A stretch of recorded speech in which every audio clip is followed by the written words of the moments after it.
Paggising sa umaga, barley muna. Of course, health muna bago hustle.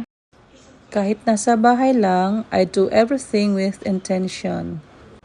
Linis ng bahay, kunting walis, pagpag dito, pagpag doon. Ayan, ganda na. Hindi lang ito basta gawaing bahay, kundi parte din ito ng disiplina at responsibilidad. O ayan, laba muna si Inday. Alright, cooking time naman. Simpleng luto lang pero masarap at may nutrisyon. Higit sa lahat, syempre my love. Nakaligo na nga pala ako pero walang time mag-makeup. Good to go. As usual, di pa nagsusuklay. Bye, Butch. Bye, Lusom. Gato naman. Thank you.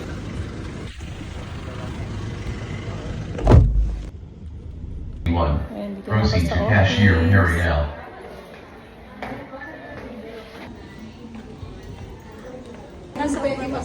Ang daming tao, mens.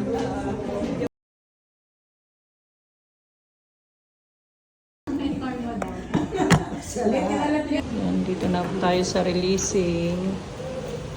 Iba yung bayad sa'yo ng company. Kapag sinipagan mo, ginalingan mo, babayaran ka ng company.